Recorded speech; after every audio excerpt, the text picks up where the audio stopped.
A nosotros nos vinimos de La Palma, yo tenía 7 años. Nos vinimos porque nos sacaron corriendo de la finquita que teníamos, una parcelita. Y eso lo hizo un señor Bernardo Anzola. Un señor Anzola, que fue y compró, según él fue y compró todas las tierras de la zona y vino a sacar los colonos. Pero todos no se salieron. Nos salimos los que no podíamos estar allá porque ya que por dónde cogíamos. Como mi mamá era viuda y nosotros pollitos, yo de 7 años. Nosotros vivíamos en la vereda, bueno, el Ato, la vereda del Ato. De ahí salimos a las 3 de la mañana, un día cualquiera, con las maleticas a las costillas. Todo, lo único que traíamos era la ropita, lo que pudimos sacar, todo a pie, que en ese tiempo no había carro, no había nada. Y bueno, y salimos de allá a las 3 de la mañana, nos acompañamos con los señores que venían con las mulas, que en ese tiempo todos se transportaron en mulas, récords de mulas, y entonces nos dijeron, vénganse aquí, ahí van detrás de las mulas, nos acompañamos, y dele, hasta que llegamos a Caparrapí. Caparrapí llegamos ya tarde, como a mediodía tal vez. Ahí descansamos un poco, después volvimos a comenzar a caminar. Bajamos a Dindal. Dindal era una estación del tren de esa época. Y viniendo en ese momento, el tren subía y pitó duro y yo miré, yo nunca había visto un tren. Y salí corriendo por el lado del Río Negro. Y mi hermano mayor atrás me cogió otra vez. Y yo, no, ¿por qué se asusta, pendejo? Y nos trajo otra vez y seguimos caminando hasta que llegamos a Dindal. En Dindal nos estuvimos un ratico, que es un pueblito ahí pequeñito.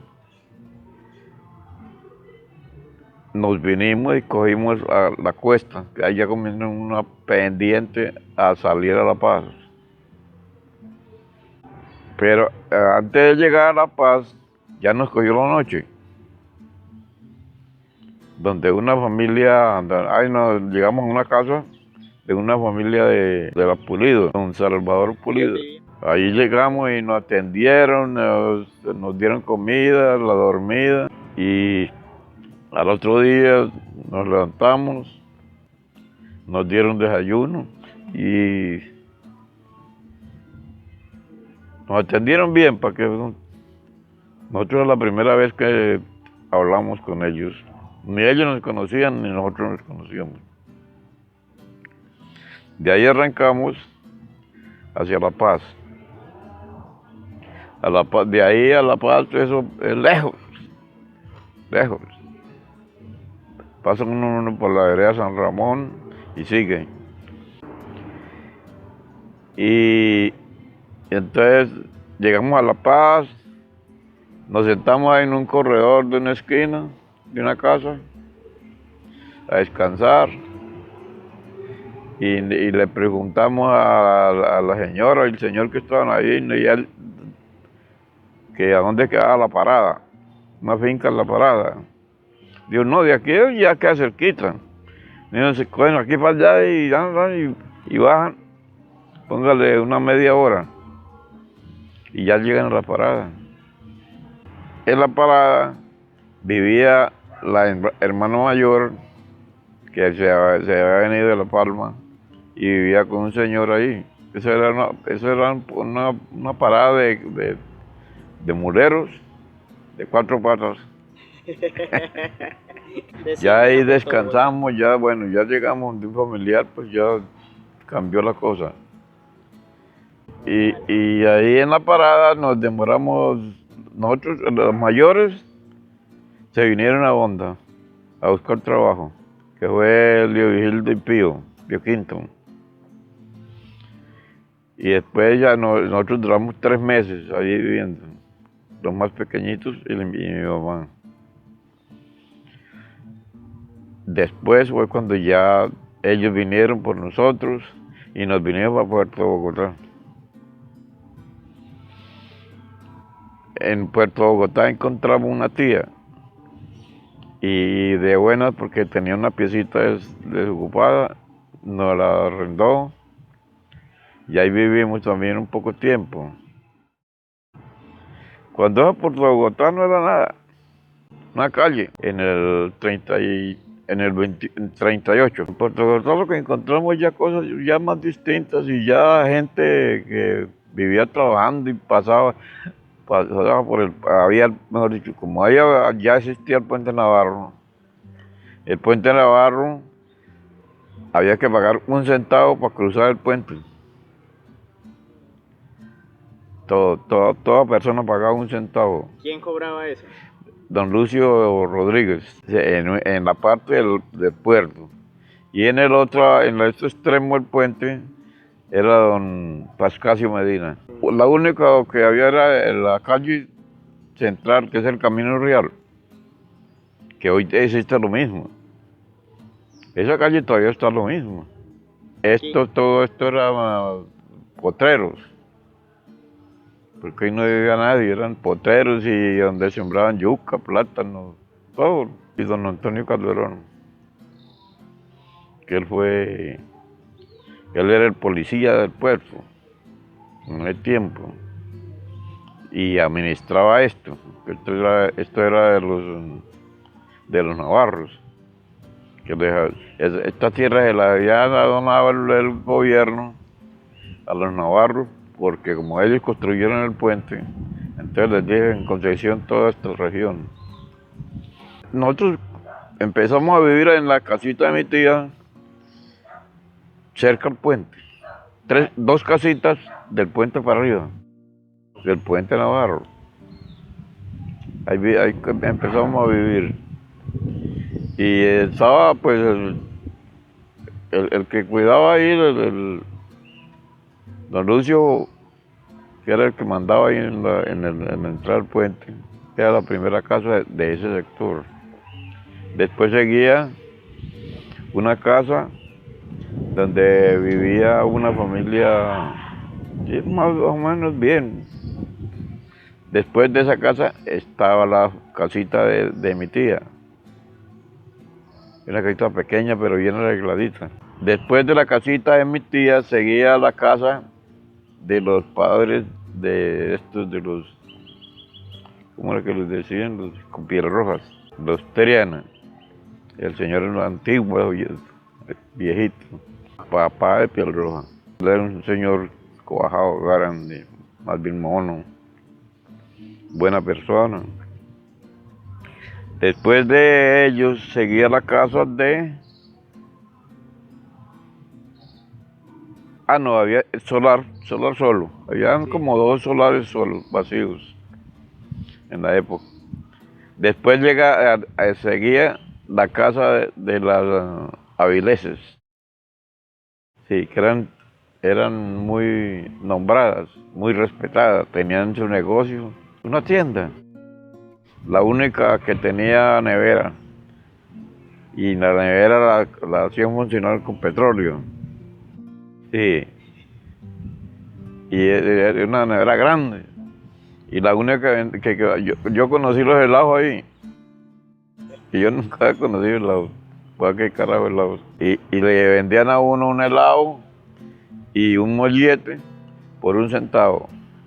Unos helados ricos. Solo había la calle que circunda el río, que es la calle Sexta, Barrera Sexta y calle Sexta. El camino por la de arriba, por la loma, por donde hoy hicieron la carretera, Eso era el camino real, pero no habían sino unas 2 o 3 casitas arriba de viejitos. Había un viejito como de 100 años, que no recuerdo cómo él llamaba, y él nos contaba todo lo que había pasado en el puerto. Nos contó del ferrocarril que hubo, porque aquí hubo un ferrocarril para subir la carga pesada, que no pueden subirlo por allá, por el río. Entonces la recogían abajo y ese ferrocarril pasaba y iba hasta arriba a Puerto Ferreira. Ferreira queda donde hoy es prácticamente donde están las bloqueras. Ahí recogía el barco y seguía su camino para Neiva. Eso iban hasta Neiva. Volvamos a mirar hacia el norte, hacia el sur. Seguían las señoritas avileses, que eran 3. Después seguía un señor que tenía un negocio por ahí en la plaza. Después seguía la señora, la que le dio el panelazo a don Carlos Escobar, que también era una tiendita, pero ya esa no tenía nevera ni nada, tiendita ahí. Después seguía otra casa, pero ya no hilando con la otra, sino más salida hacia la calle, que todavía existe. Eso existe todavía. Después seguía la casa de don Aparicio Rodríguez, que era un señor que vendía carne de res. Él mataba el ganado ahí mismo, ahí se lo mataban ahí en el corredor, y ahí vendían esa carne. Después seguía la casa de que hoy día es de su abuelita. Arriba. Después seguía la casa de la familia Pavón. Eso sí ya tenían platica. Después de eso seguía un callejón al río. Ay, se me olvidó decirle que al llegar a la iglesia había un callejón también al río, porque todo lo utilizaba uno para sacar el agua del río, a las costillas, todo era del río. Allá había un bajadero empedrado bien bonito, porque eso lo utilizaron antes de haber el puente. Ese era el puerto de las canoas, que cruzaban de Arrancaplumas, y ahí venían y descargaban la carga, y ahí recogían las mulas para echar para Bogotá. Ahí se llamaba Puerto del Pavón. Puerto del Pavón. Sí, el puerto de tren, eso era mucho más arriba. Había casas, la de las Pavón, seguía este viejito la casita esa que todavía existe, Epifanía. Y después ya volteando hacia el sur, hacia el norte, estaba una casa que vivía una señora que era la esposa del dueño de la droguería en Honda, que era don Cerón, don Arturo Cerón. Ella decía que era la esposa de él. Después de para acá seguía una casita de unas viejitas que tenían una tiendita y hacían colaciones, dulces, galletas, todo eso. Y después seguía la casa de don Avelino Hernández, que era el que administraba toda esta zona hasta 4 esquinas, por toda la finca. Él duraba para 15 días dándole vueltas. Y decían que no llevaba ni una panela y un poco de queso. Era muy amarrado. Sí, a comer. Después de eso seguía al callejón, el callejón que existe, que hoy día está pavimentadito. En la esquina estaba la única escuela, una casita bonita de madera, que también creo que fue de don Avelino, y él la regaló, o la dejó para que hicieran la escuela. Ahí estudié yo los primeros días de estudio, que no había ningún profesor de apellido Valderrama. Después de la escuela seguía don Antonio Calderón, el mandamás. Y él tenía tienda y también vendía la carne. De ahí para acá ya eran casi las mismas casas, Eso no ha cambiado. Por la de don Antonio Calderón no ha cambiado. Es la misma. Seguía la casa de don Luis Pinzón, haciendo esquina y era tienda también. Entonces ahí ya llegamos al parque otra vez. Ajá. Ya en el parque no había sino pelado eso, el lote.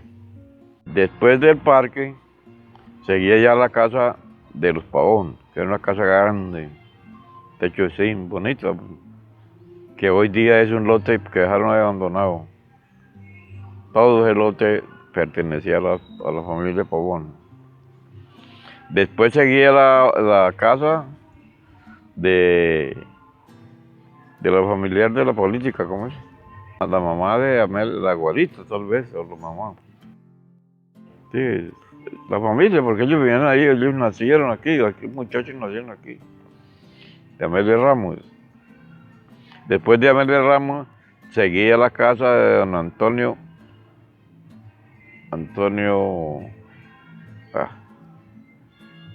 que era una peluquería. La peluquería que todo el mundo, era peluquería y sastrería. Antonio, que se me olvidó. Después seguí la casa de un señor que tenía, ya les dije, que tenía venta de carne y también. Después seguían unas 2, 3, 4, 5 casas de familias, que no recuerdo los nombres, ni que todavía están, las casas están ahí, que las han arreglado y todo eso, pero son las mismas. Después ya llegamos a la guarapería más grande del puerto. Sí. Eso era doña Natalia. Esa permanecía abierta 24 horas al día. Y ahí venían los guaraperos de onda, gente de plata. Eran dueños de almacenes, de droguerías, de joyerías, que ahí se acabaron, ahí prácticamente la gente moría ahí mismo. Vivían ahí hacían la comida en el lote, como tenía buen lote. Ellos mismos hacían la comida y tenían, el guarapo era de 6 calibres, que decían ellos. 1, 2, 3, 4, 5, 6 calibres. Dame un guarapo de calibre 6.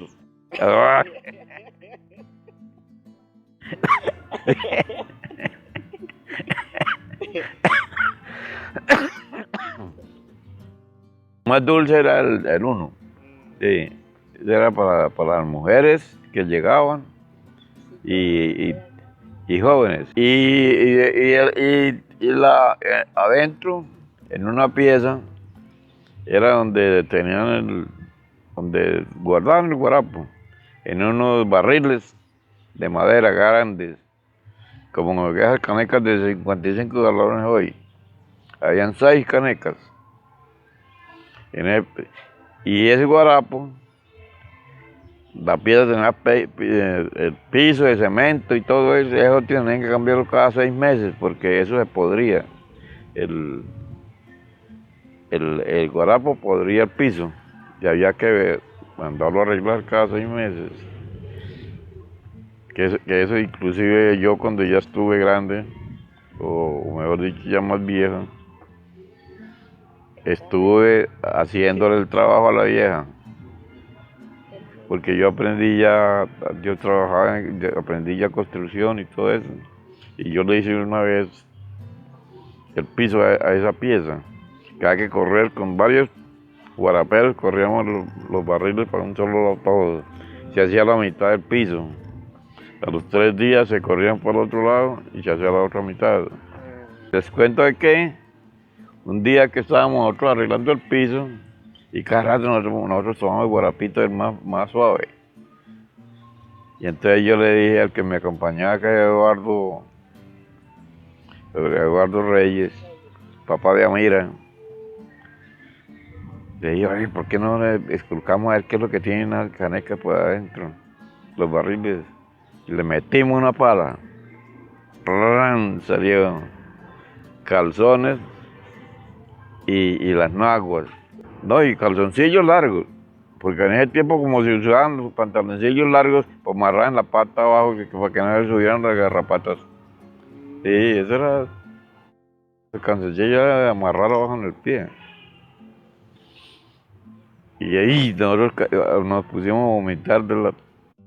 Y ya, qué carajo, ya no lo hemos tomado. Ella tenía una hija, hasta muy simpática, que era la que le ayudaba. Yo no me acuerdo el nombre. Ya de ahí para abajo seguía otra casa, que era una familia de ronderos, otros atrevidas. Ahí sí hacían ropa, pantalones, camisas. Después seguía el otro donde hoy día tenía este muchacho la venta de chatarra, Valecito. Sí, ahí no había una casa vieja. Después seguía ya el parque del puente, porque en el frente del puente a la salida había un parque que circundaba ahí. Después ya terminaba al salir hacia el norte. En ese tiempo existía la inspección, pero era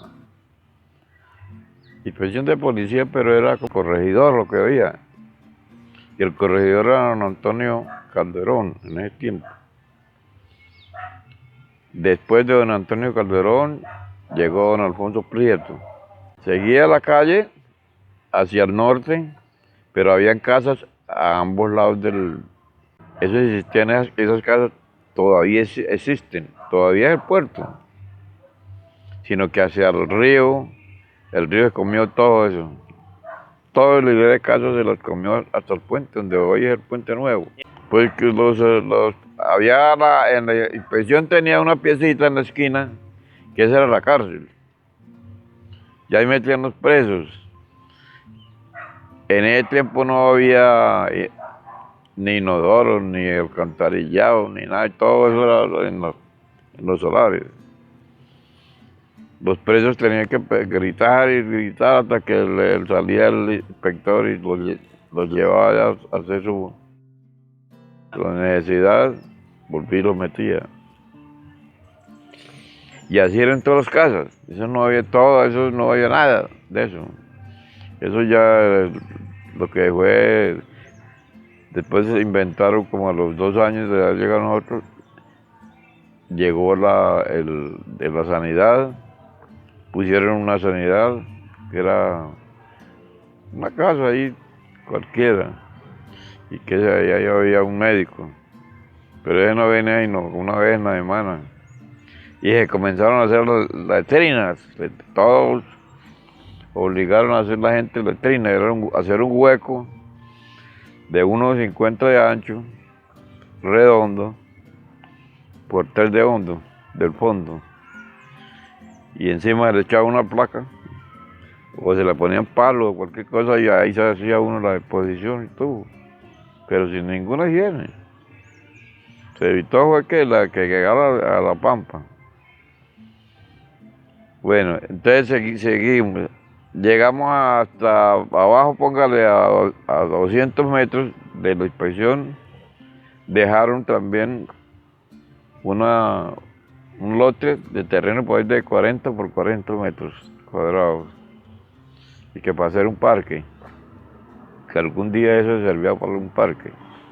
Entonces ahí es donde llegó el dueño de la pesca y se posicionó ahí, y ahí hizo el secamiento de pescado. Eso lo hacían en guada, hacían camillas por ahí de 1 metro de alto. Y camilla, todo eso era. Ahí era donde secaban el bagre. O todos los pescados que sacaron, los traían ahí. Esa era llamada que la hacienda. Él tenía 25 pescadores que no podían pescar sino ellos. Que todo el pescado llegaba ahí y ahí había gente sacándole las tripas y zafándole, sacando los barrios, los abría como una estera grande al sol. Ahí se secaba el pescado y de ahí lo sacaban, lo empacaban y lo echaban para Bogotá y para todos los pueblos. Inclusive lo llevaban a Honda al tren y el tren los seguía por ahí.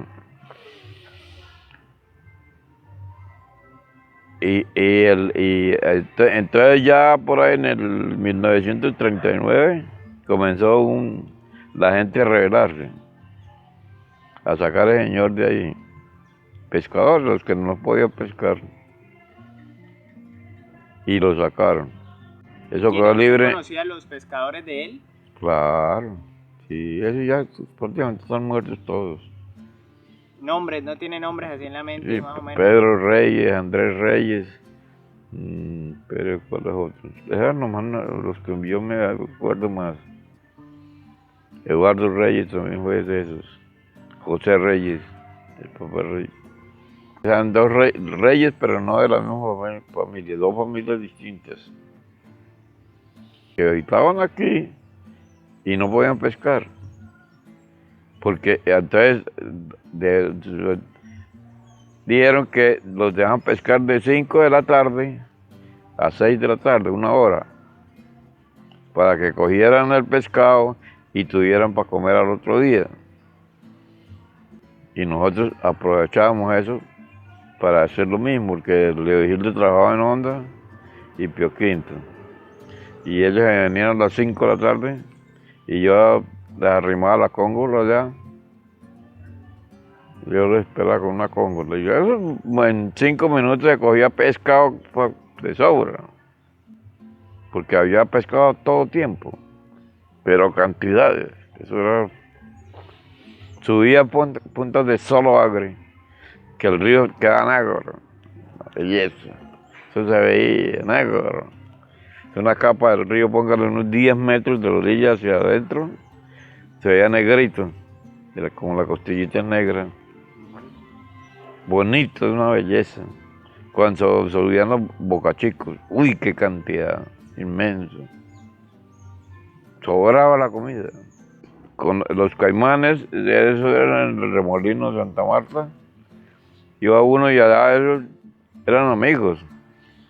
Y eso pasaba uno por pie de ellos y no le hacían nada. A eso asoleándose. Tortugas en cada piedra, las que cupieran encima de las piedras. Pero doñas tortugas. No, nadie los perseguía. Los caimanes tampoco nadie los molestaba. No le hacían nada a uno. Uno se podía bañar ahí al pie de ellos.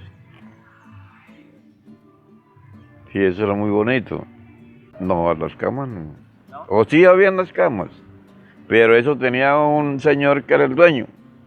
Lo tenía arriendo, el municipio le arrendó el río, del Puente Navarro al Remolino Santa Marta.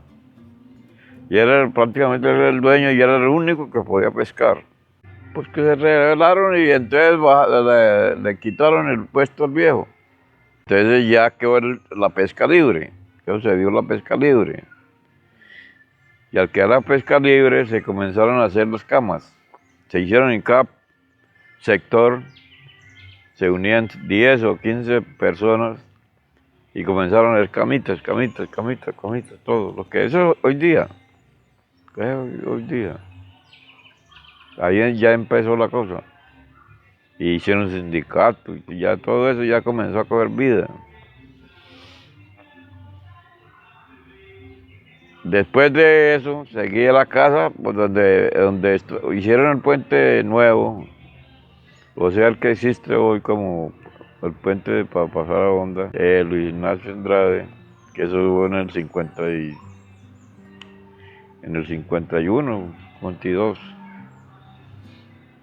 Entonces ya quedó, ya se transformó el puerto, ya comenzó a transformarse el puerto de para arriba.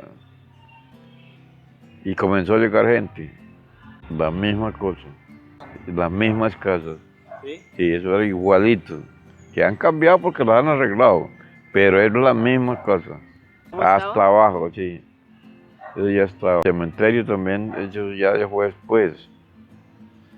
que ya hicieron el cementerio y todo eso. Antes, ¿cómo, a dónde era el cementerio? Pues el cementerio era ahí al pie del puente, aquí, donde termina esta calle sexta, que hay negocios ahí. Y de ahí para adentro era un lote. No seguro donde está el puente, sino el pedacito que hay dentro del puente, por la carretera, y, y, el, y Calle Nueva. Que ya Calle Nueva comenzó también a llegar gente y a la calle sexta, que es eso ahí. Y de ahí para abajo era prácticamente igual. Eso es igual. Tantos o tan poquitos, porque no éramos sino 20. Estudiamos 20 chinos.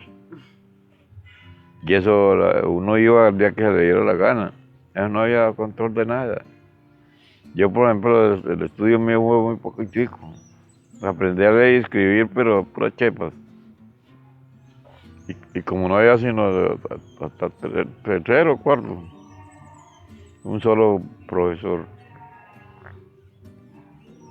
Eso es la mayoría. Los elementos para escribir era una pizarra que es de piedra y el gis, que también es de piedra.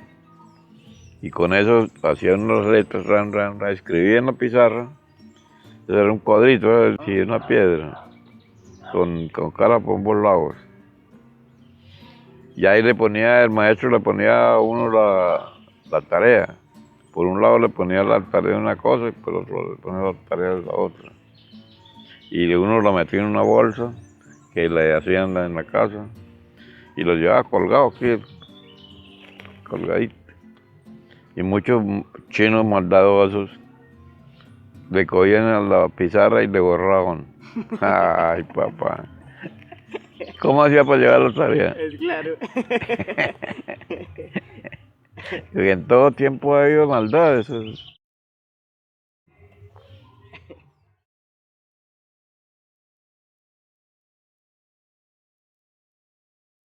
No, pues lo que sigue ahí ya prácticamente eso llegó hasta cuando llegó la carretera de Guados para acá.